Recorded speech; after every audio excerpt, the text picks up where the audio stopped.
Hello YouTube, Retro Nostalgia Fan here, and I'm back again with another unboxing video. Guess what I got? A mint in box 1998 James. This one has a wind funnel and a painted coal, just like the Henry that I showed you in the previous video. And yeah, let's unbox him. Now, this one, if we look at the box before we start unboxing, you can pause if you want. Yeah, he's from 1998. There's his name. There's a pamphlet inside. Now, there are some 1998 models that will have 1999 character cards, because character cards were technically introduced in 1999, but there are some rare 1998 variations that actually had had character cards.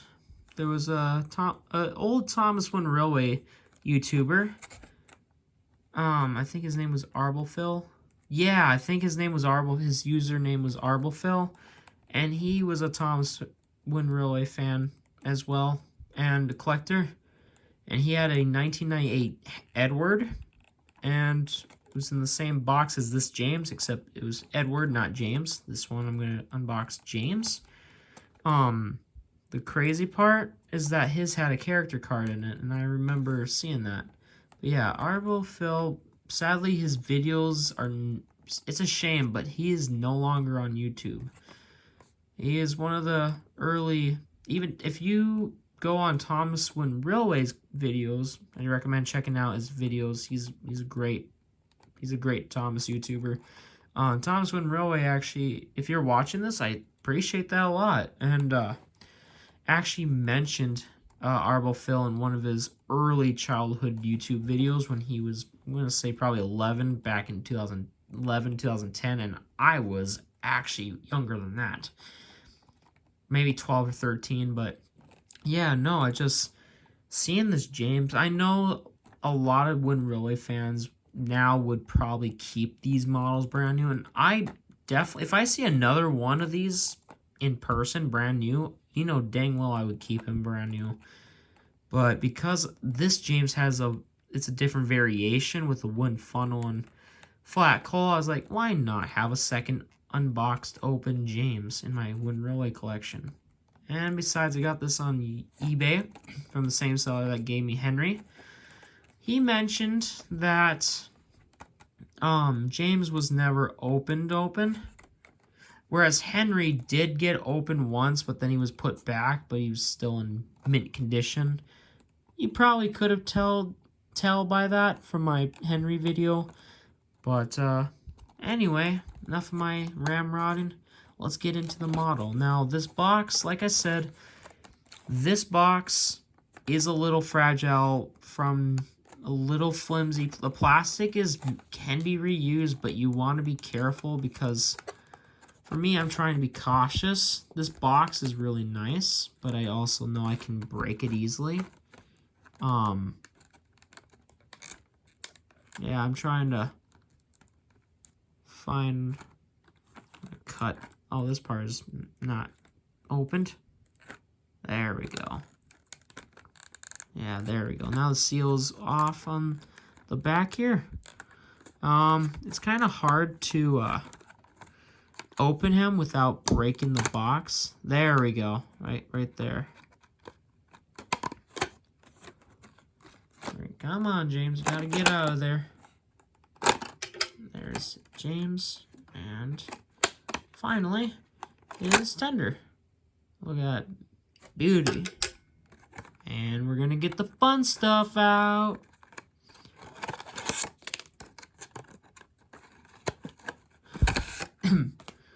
Alright. And I might leave this box and barely use it. I'm gonna keep it, just like Henry's. It's still reusable, but when it starts getting cracked and stuff, I might have to throw it away. But it's not cracked, so it's good. Alright. He got another one of these, just like Henry. We got a second one. Lifetime warranty registration, sweepstakes, entry card. This is still really cool. I put a lot more detail in my Henry video about this. So if you've seen that, you already know what I'm going to say. And we got, look at this, another 1998 pamphlet. You know, out of the early pamphlets, the hardest ones to find is the 1993, 94, and the 1998.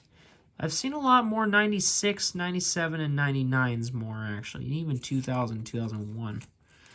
But, and even 2004 pamphlets are really rare. But yeah, no, I was going to say, having that said, here it is. You can pause the video if you want to look at all of them. And I've mentioned what was on these pamphlets.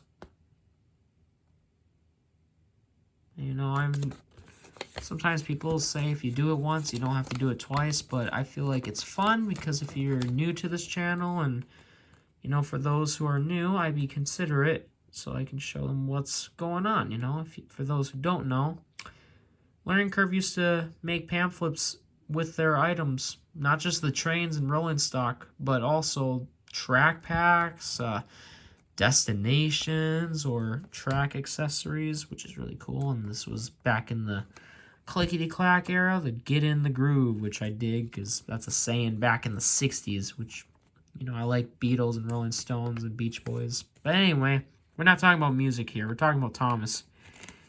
There's the awesome roundhouse set, which I wanted that as a kid. I actually almost have all the pieces now. All I need here is just the works engine shed and the pedestrian bridge, and then I have all the pieces here. Plus some extra engines and rolling stock. I still need to get Caldy D199, Scruffy, and the circus train. But aside from that, I got everything else. That Thomas storage box, though, that thing is awesome. I always wanted that as a kid.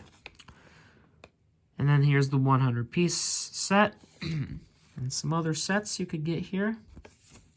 And plus some Kid Classic stuff, which used to be called Kid Smart, but now it's called Kid Classics, which is ironic because I've seen VHS tapes that actually advertise the Kid Classics logo, ironically, such as the Magic School Bus VHSs and even Shiny Time Station tapes, the reissues from the mid-late 90s. But yep, that's the pamphlet here. And I'm sure many of you love seeing these. There are some of you out there that love seeing advertisements with a toy, which I do myself, because you don't see that much nowadays. You rarely, it's just, that's the fun about selling stuff, is you get fun advertisements. It gets you wanting to buy something. Sometimes a fun way of showing that your consumers might be interested. And now we got to the boy, the red boy here, the red monster, James the Red Engine. Now, as you know, I have this model already. I already have an old style James, but like I said, I got this one because he has a wooden funnel and a painted coal. So I got him for that variation aspect. He has no name on the engine himself, and no name on the tender. And the wheels might be easier to see this time, but it's kind of hard to see. The 8 is kind of hard, but 1998. It does say 1998 on all wheels. Alright, and yeah, I gotta say that, you know, my opinion on this model is that I think that this model is really beautiful. I think it's weird, from 1994 to 1999. Actually, some 99 models had wooden funnels, but it's weird because 1998 to 2001 as a whole, those 4 years were transitional years for like manufacturing. Still made in China, but they were just designed a little different. Like, for example, 1998 was the last year where you got... Oh, shit. Oh, let me separate. There we go. So, let me put him down. Let me put James down so that way, if I lower the camera down, there we go. There you go. That way you get a better angle. But what I really like about these early models is 1998 was the last year where the tender engines got the painted coal, and the last year, not the last year actually, that would be 1999, but partially last year you could say, but 1998 was the last year with the painted coal. 1999 was the last year with the wooden funnel. Because I actually have seen 1998 models like this one, and even Edward and Henry, where they had a wooden funnel but plastic coal, and they were dated 1998. And I've also seen 1999 models the exact same way. The only difference, they were dated 1999. But yeah, though this is an early 98 version, and I gotta say, I'm really happy to own this. It's kind of fun because, you know, it's a 98 model.